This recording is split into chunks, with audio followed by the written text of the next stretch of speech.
The small Finland town that I come from, it's common to see little fairy doors in people's homes. You've probably seen them yourself. They are often placed at the base of trees, beautiful little wooden creations that are seen as a door for the faithful to run through, where you can leave offerings to make them happy.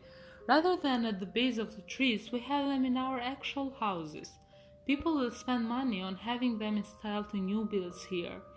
I guess they're considered almost a good luck charm nowadays. The oldest houses, though, are said to have original doors crafted by the Fae themselves, rather than a company trying to make a quick quid. My great aunt owned one of the oldest houses in this town, and when she died, I stayed there while I sorted through her things ready for the house sale. This was where I got a chance to get up close to one of those original fairy doors. What I saw was nothing short of amazing. Let me describe the door itself to you first. Up in my aunt's attic in a dusty corner it sat. It looks similar to an old-school depiction of a mouse hole, I suppose, but dark oak in contrast with the lighter oak of the skirting board. There were thick engraved lines down it and a small wooden handle and carvings of mushroom and flowers and Celtic symbols around the outside of the door. It was truly stunning and of the utmost best craftsmanship I have ever seen. It looked as though it was a part of the wooden skirting board rather than something that had been added on. There was no sign of its installation, no signs of its placement. It looked as though it belonged to the house, or as though the house belonged to it. I tried hard to remove it. I know I shouldn't have, but I wanted to take it with me. It was captivating. I tried for an hour or so to prise it away with a chisel, but it wouldn't budge, and I was reluctant to try too hard as I didn't want to damage it. I settled on the belief that it must have been actually built into the skirting board when the house was built, so I gave up. I spent a few nights in my aunt's house during that period, and every morning, bizarrely, I would wake up to a small pile of ash at the bottom of my makeshift bed. I knew it wasn't somebody putting it there because nobody had access, and who would? It wasn't like it was some funny, scary trick to play on me. It wasn't particularly nerve-wracking to find piles of ash. It was just a bit weird. I thought it must be some sort of house problem, so I looked carefully everywhere around the house to no avail, until I checked the attic. Outside the fairy door was a small pile of ash dotted with the smallest footprints you've ever seen. I looked at them in disbelief, but there was no denying they were there. I ran down to the kitchen and grabbed some cheese and sugar cubes, the common offering that most Finlanders know to put outside fairy doors. I hadn't thought to since I'd arrived, and perhaps that explained the ash at the bottom of my bed. The next morning there was no ash, but instead, up in the attic, though the food was still there, the door was open. Just the tiniest amount. I was amazed. I'd seen many of these doors, I'd bought them and placed them in my own homes, but of course I had never seen one open.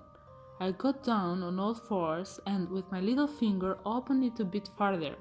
My hands shook with excitement. Inside was a strange sight. 4 still figures sat around a table fit for a mouse. They were perfectly motionless and almost looked like dolls you might find in a doll's house, but there was something more real about them, I suppose.